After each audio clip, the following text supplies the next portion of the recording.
First of all good afternoon students. So आज का जो हमारा चैप्टर है वो है रिस्पॉन्सिबिलिटी अकाउंटिंग, जो कि 13th चैप्टर है हमारा research methodology and statistical techniques का। सबसे पहले हम इसका मीनिंग रीड आउट कर लेते हैं। इसके बीच में क्या लिखा है कि एक अकाउंटिंग टर्म होती है जिसका यूज़ इंडिविजुअल मैनेजर की जो रिस्पॉन्सिबिलिटी होती है उसको कलेक्ट एंड समराइज करने के लिए किया जाता है, और जिसका जो मेन मोटिव होता है वो कंपनी की responsibility centres and future planning के ऊपर होता है, और उसके ऊपर क्या करनी होती है, अपनी सुपरविज़न करना होता है ताकि जो हमारी ऑर्गेनाइजेशन है वो एक गुड मैनर में क्या करे, रन करे, और उसके सारे जो वर्क हैं वो एफिशिएंटली वे में क्या हो सके, इम्प्रूव हो सके। नेक्स्ट है इसकी टाइप्स। फर्स्ट है एक्सपेंसिव सेंटर। जो ये सेंटर है, इस सेंटर की रिस्पॉन्सिबिलिटी सिर्फ कॉस्ट के ऊपर ही होती है। क्यों? क्योंकि ये सिर्फ कॉस्ट के रिगार्डिंग ही अपनी इंफॉर्मेशन वगैरह को गेन कर। सेकेंडली, जो ये रेवेन्यू एक्सपेंसिव सेंटर होता है वो रेवेन्यू इन अकड़ पर कम ध्यान देता है, क्योंकि इसका मेन मोटिव भी ओवरऑल कॉस्ट के ऊपर होता है। नेक्स्ट इसके अंडर 2 टाइप्स आ जाती हैं। फर्स्ट है engineered cost and second one is discretionary cost. जो इंजीनियर्ड कॉस्ट होती है ये हमारी आउटपुट को क्वांटिटिवली मेयर करता है, और इसका जो मेन फोकस होता है वो इनपुट एंड आउटपुट लेवल के ऊपर होता है।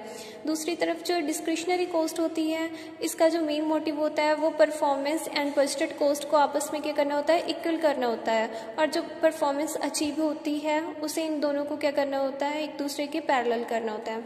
नेक्स्ट है प्रॉफिट सेंटर।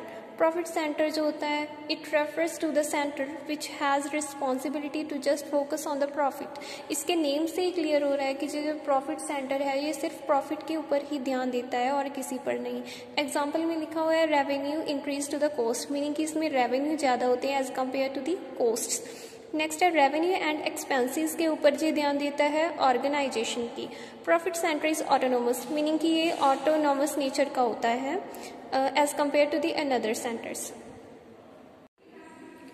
नेक्स्ट हम इसका डिफरेंस रीड आउट कर लेते हैं जो कि cost centre and profit centre के बीच में क्या डिफरेंस है वो हमें अच्छे से समझ आ सके। फर्स्ट है जो cost centre only focus on cost. जो कॉस्ट सेंटर है ओनली ये कॉस्ट के ऊपर ही फोकस करता है। Second one is profit centre. Profit centre focus on the both cost and revenue. Cost centre only cost के ऊपर फोकस रखता है, एंड जो प्रॉफिट सेंटर है वो कॉस्ट एंड रेवेन्यू दोनों ऊपर फोकस रखता है। सेकेंड है कॉस्ट सेंटर नॉट ऑटोनोमस। जो कॉस्ट सेंटर होता है वो ऑटोनोमस नेचर का नहीं होता। दूसरी तरफ जो प्रॉफिट सेंटर होता है वो ऑटोनोमस नेचर का होता है। थर्ड पॉइंट है कॉस्ट सेंटर में हम कोई भी कॉस्ट का टारगेट फिक्स नहीं करते। दूसरी तरफ जो ये प्रॉफिट सेंटर होता है इसके बीच में हम टारगेट फिक्स करते हैं प्रॉफिट का। फोर्थ पॉइंट है कोई भी कॉस्ट सेंटर का जो प्रॉफिट सेंटर नहीं होता, मीनिंग कि इसके अंडर कोई प्रॉफिट सेंटर नहीं आता। दूसरी तरफ जो प्रॉफिट सेंटर है, प्रॉफिट सेंटर के अंडर बहुत सारे कॉस्ट सेंटर होते हैं। ये हमारा जहाँ तक डिफरेंस क्लियर हो गया। थर्ड है इन्वेस्टमेंट सेंटर।